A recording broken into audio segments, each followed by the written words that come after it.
আসসালামু আলাইকুম অ্যাস্ট্রাভাইয়ার টিউটোরিয়ালে আপনাদের স্বাগতম। আজকে আমরা শিখব অ্যালাইন টুলের ব্যবহার।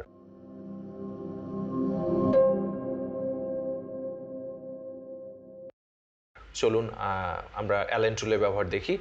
সফটওয়্যারে আসলে আপনারা দেখতে পাচ্ছেন ক্রিয়েট নিউ ফাইল, এখানে ক্লিক করলাম। সাইজ যেভাবে আছে ওভাবেই বা আপনারা আপনাদের মতো করে চেঞ্জ করে নিয়ে নিতে পারেন। ওকে, চলে আসি অ্যালাইন টুল কোনটা, এটা এই যে এটাকে অ্যালাইন টুল বলে, যে অ্যালাইন সিলেক্টেড অবজেক্ট, মানে যে অবজেক্টকে আমরা সিলেক্ট করব বা যে জিনিসটাকে আমরা সিলেক্ট করব সেটাকে অ্যালাইন করবে।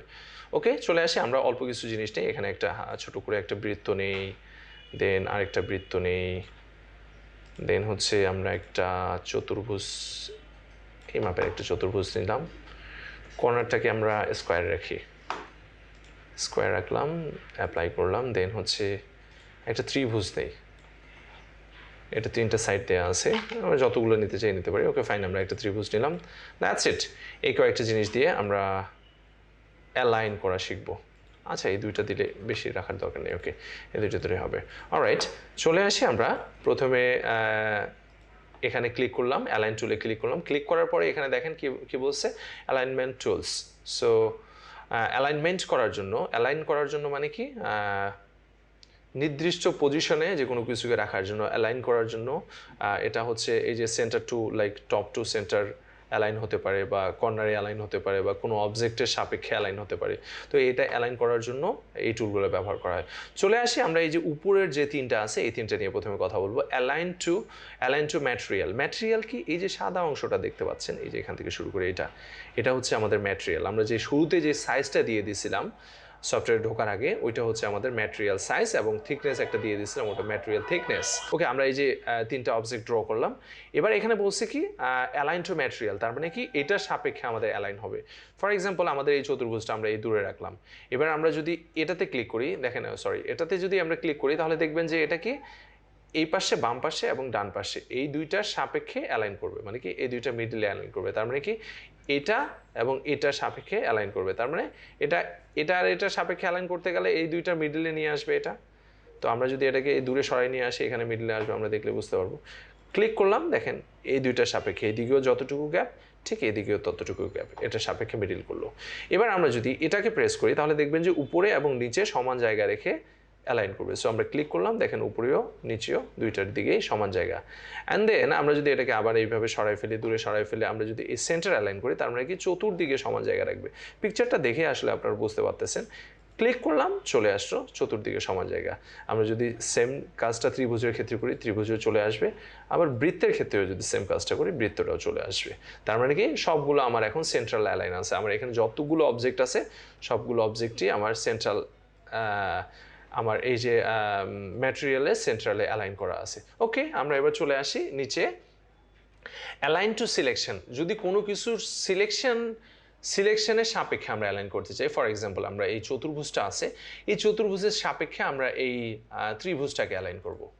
সো এই চতুর্ভুজের সাপেক্ষে আমরা যদি ত্রিভুজটাকে অ্যালাইন করি, এখানে যে লাইনটা দেওয়া আছে, এই লাইনটা যদি আপনারা বুঝতে পারেন, তাহলে আপনাদের জন্য অ্যালাইন করা ইজি হয়ে যাবে। দেখেন এখানে কি লিখছে, অ্যালাইন সিলেক্টেড অবজেক্টটাকে অ্যালাইন করুন। মানে আমার এই ত্রিভুজ সিলেক্ট আছে, এটাকে এই অবজেক্টটাকে আমরা অ্যালাইন করব টু দ্য লাস্ট আইটেম, মানে লাস্ট আমি যেটাকে সিলেক্ট করব। ফর এক্সাম্পল, এটাকে প্রথমে সিলেক্ট করলাম, তারপরে আমি এটাকে সিলেক্ট করলাম। সো প্রথমে এটাকে করেছি, তারপরে এটাকে সিলেক্ট করেছি, তার মানে কি এই অবজেক্টটাকে অ্যালাইন করবে এটার সাপেক্ষে। So last item in the selection, আমরা এই সিলেকশন প্রসেসের মধ্যে যে লাস্ট আইটেমটা আছে, ওই লাস্ট আইটেমের সাপেক্ষে অ্যালাইন করবে। সো আমরা এটাকে ক্লিক করলেই বুঝতে পারবো যে এটার দুই দিকে সমান জায়গা রেখে এই সেন্ট্রালে অ্যালাইন হবে। তাহলে সো আমরা ক্লিক করলাম, এই সেন্টারে অ্যালাইন করে দিল। আবার যদি আমরা এটা এই যে এই রেখা এবং এই রেখার সাপেক্ষে যদি অ্যালাইন করতে চাই, তার মানে কি উপর নিচ, এটাতে ক্লিক করব, এটাতে ক্লিক করলে দুইটারই সাপেক্ষে আমাদের অ্যালাইন করে দিল। আবার যদি আমরা অলরেডি, অবশ্যই এটা অবজেক্টের সেন্টারে হয়ে গেছে, অবজেক্টের সেন্টারে হয়ে যাওয়ার ফলে। আচ্ছা, এবার আরেকটা জিনিস, এই লাইনটায় আরেকটা জিনিস বোঝাই। আমরা পরে যেটাকে সিলেক্ট করবো, দেখেন আমি আগে চতুর্ভুজটাকে সিলেক্ট করলাম, পরে এটাকে সিলেক্ট করলাম, তার মানে আগে চতুর্ভুজকে সিলেক্ট করলাম, পরে হচ্ছে ত্রিভুজটাকে সিলেক্ট করলাম। তার মানে আমার ত্রিভুজটা এখানে স্থির থাকবে এবং এটা সাপেক্ষে অ্যালাইন হবে। দেখেন আমি এটাকে যদি এখানে প্রেস করি, দেখেন ওটা ওখানে স্থির আছে, দেন এটা সাপেক্ষে অ্যালাইন হচ্ছে, দেন এবার প্রেস করলে ওটা সাপেক্ষে কি অ্যালাইন হয়ে গেল। তো আমরা মূলত যে জিনিসটা পরে সিলেক্ট করব, সেটার সাপেক্ষে অ্যালাইন করা হবে। আশা করি এটা বুঝতে পারছেন। এবার চলে আসি আমরা এই যে নেক্সট ইনসাইড এজের ক্ষেত্রে। ইনসাইড এজ মানে কি? ভিতরের এজ। ভিতরের এজটার ক্ষেত্রে আমরা যদি বৃত্তটা ইউজ করি তাহলে আপনাদের বুঝতে সুবিধা হবে। ফর এক্সাম্পল আমি এটাকে সেন্ট্রাল অ্যালাইন করলাম, তারপরে সেন্টারে আমরা দেখি। দেখেন আমরা চাচ্ছি কি যে আমরা চাচ্ছি যে এই যে এখানে উপর দিয়ে যে রেখাটা আছে, আমরা এই যে এই চারটা এখন শিখতেছি কিন্তু, হ্যাঁ, আমাদের যে উপর দিয়ে যে রেখাটা আছে এই উপরের রেখায় আমাদের ভিতরের দিকে অ্যালাইন করবে। ইনসাইড মানে হচ্ছে ভিতর, মানে বক্সের ভিতরে এই যে উপরের দিকে অ্যালাইন করবে। তো এটা এই সোজা আছে যেহেতু এখানে অ্যালাইন হবে। ওকে, আমরা যদি এটাকে পরে এটাকে সিলেক্ট করলাম, দেন আমরা যদি ক্লিক করি বৃত্ত এখানে চলে আসবে এটার সাপেক্ষে। দেন এটাতে ক্লিক করলে বুঝতে পারতেছেন নিচের রেখায় অ্যালাইন করবে। ক্লিক করলাম, নিচের রেখায় অ্যালাইন করলো। দেন এই রেখায় যদি অ্যালাইন করতে চাই এটাতে ক্লিক করব। এই রেখায় অ্যালাইন করতে চাইলে এটাতে ক্লিক করব। ক্লিক করলাম, হয়ে গেল। আশা করি বুঝতে পারছেন সবাই। সো এখানে বলছে কি আউটসাইড এজ মানে কি? এই যে বাইরের দিকে অ্যালাইন করবে। এখন বৃত্তের কিন্তু এখন কিন্তু চতুর্ভুজের ভিতরের দিকে অ্যালাইনমেন্টটা আছে, বাট আমরা যদি বাইরে আনতে চাই তাহলে এই যে বাইরে আমি এই রেখার এই যে এটার যদি বাইরে আনতে চাই বৃত্তটাকে বাইরে নিয়ে আসতে পারবো। ফর এক্সাম্পল আমরা এটাকে আগে সেন্টার করে নিই, তাহলে বুঝতে আমাদের সুবিধা হবে। সো আমি বাইরে নিয়ে আসবো, এটাতে ক্লিক করলে এই জায়গাটায় চলে আসবে বৃত্তটা। সো আমি ক্লিক করলাম, চলে আসলো। ঠিক এখানে যদি আনতে চাই তাহলে এই জায়গাটায় ক্লিক করতে হবে। ক্লিক করলাম, চলে আসলো। এখানে আনতে চাইলে এই জায়গাটায়, লাইক এখানে যদি আনতে চাই তাহলে এই জায়গাটায় ক্লিক করতে হবে। ক্লিক করলাম, চলে আসলো। সো আপনাদের প্রশ্ন হতে পারে যে আমাদের এটা সেন্টারে হলো না কেন, এই যে এটা উপরে গেল কেন? মূলত আমরা এই রেখার সাপেক্ষে এই বলকে অ্যালাইন করতেছি, তাই এই রেখা অনুসারে অ্যালাইন হবে। এটা সেন্টারে হলো না পাশে হলো এটা দেখবে না সফটওয়্যার দেখবে যে আমি এই রেখার সাপেক্ষে এটাকে অ্যালাইন করছি। এবার যদি আপনার সেন্টারে নেওয়ার প্রয়োজন হয় তাহলে আপনি সেন্টারে ক্লিক করবেন। সেন্টারে ক্লিক করলে সেন্টারে চলে আসবে। দেন উপরে টপে ক্লিক করলে টপে চলে যাবে। এই টপে ক্লিক করলে টপে চলে যাবে। অলরাইট, সো আশা করি আউটসাইড এজটাও বুঝতে পারছেন। এবার আমরা চলে আসি স্পেস সিলেকশন। স্পেস সিলেকশন হচ্ছে কি দুইটা, এই যে মনে করেন আমি এটাকে সিলেক্ট করলাম, দেন হচ্ছে আমার এই যে এমন আমার হচ্ছে তিনটা অবজেক্ট আছে। তিনটা অবজেক্টের আমি হচ্ছে তিনটা চারটা ওকে এরকম আমার অবজেক্ট আছে। এই অবজেক্টগুলো আমি স্পেস ঠিক রাখতে যাচ্ছি, মানে কি এখান থেকে এটার দূরত্ব এবং এখান থেকে এটার দূরত্ব আমি সেম করতে যাচ্ছি। সো এটা যদি আমরা করতে চাই সবার আগে আমরা এটাকে আগে সেন্ট্রাল অ্যালাইন করে নিব, মানে কি স্ট্রেইট অ্যালাইন যাতে হয় আমরা এইভাবে স্ট্রেইট অ্যালাইন করে নিব সবগুলোকে। স্ট্রেইট অ্যালাইন করার ক্ষেত্রে এটা করলে তো ডিরেক্ট সেন্টারে চলে আসবে। স্ট্রেইট অ্যালাইন করার ক্ষেত্রে আমরা এটা প্রেস করব, যেহেতু আমরা এই দুই সাইডের সাপেক্ষে অ্যালাইন করতেছি।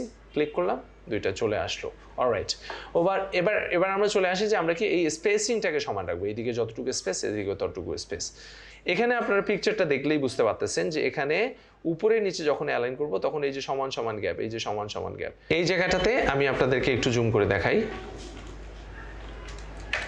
এই যে দেখেন, এটা দেখতে পাচ্ছেন যে একটা বক্স, এই যে বক্সের সাপেক্ষে উপরের নিচে অ্যালাইন করছে। সো এটাও আমাদের সেম ভাবেই উপরের নিচে সমানভাবে অ্যালাইন হবে। যখন আমরা এটাতে ক্লিক করব দেখেন স্পেসিংটা আগে যেমন ছিল এটা একই সমান হয়ে গেছে। এই দূরত্ব প্লাস এই দূরত্বটা একই সমান হয়ে গেছে। অন দ্য আদার হ্যান্ড আমরা যদি এ পাশে অ্যালাইন করতে চাই, যে এ পাশে এবং এ পাশে সমানভাবে আমরা অবজেক্টকে রাখবো, যেমন এটা আমি একটু দূরে রাখলাম, দেন হচ্ছে এটাকে নিয়ে আমি একটু কাছে রাখলাম। আমি চাচ্ছি কি দুইটার স্পেসিং সমান হবে। স্পেসিং মানে কি এখান থেকে এটা এখান থেকে এটা। সো আমরা তিনটাকে আবার সিলেক্ট করে ফেলি। সিলেক্ট করে এটাতে ক্লিক করলে সমান স্পেসিংয়ে এটা বসে যাবে। এবং আমি যদি চাই যে না এটার বৃত্তের মিডল দিয়ে সমানভাবে যাবে, ঠিক সেভাবেই আমি এটাতে প্রেস করলে এটা ঠিক সেভাবেই অ্যালাইন হয়ে যাবে। আশা করি বুঝতে পারছেন সবাই। অ্যালাইন টুলের ব্যবহার আজকে এতটুকুই। আশা করি পরবর্তী ভিডিওতে আপনাদের সাথে দেখা হবে। আর যদি অ্যালাইন টুল নিয়ে আপনাদের ফার্দার কোনো কোশ্চেন থাকে বা অ্যালাইন টুলের আরও ডেপথে কোনো কিছু বোঝার বাকি থাকে, আমার এই ভিডিও থেকে যদি বোঝার বাকি থাকে, তাহলে হচ্ছে আপনারা আমাদের হটলাইনে যোগাযোগ করতে পারেন এবং আপনারা আমাদের কমেন্টে লিখে জানাতে পারেন যে হচ্ছে আপনারা আসলে কোন টুলের ব্যবহারটা আরও ইনডেপথ জানতে চাচ্ছেন, আসলে কোন জিনিসটা দিয়ে কীভাবে কাজ করা যায়, বা যে কোনো ধরনের টিউটোরিয়ালের সাজেশনের জন্য আপনারা আমাদের কমেন্টে কমেন্ট করতে পারেন অথবা আমাদের হটলাইনে ফোন করে জানাতে পারেন। যে কোনো মেশিনের যে কোনো সমস্যার কারণে আপনারা ফ্রি কল করতে পারেন আমাদের যে কোনো ব্রাঞ্চে, এবং নতুন মেশিন কেনার জন্য আমাদের পরামর্শ নিতে পারেন এবং আমাদের ওয়্যারহাউসগুলো ভিজিট করতে পারেন। ভালো থাকবেন সবাই।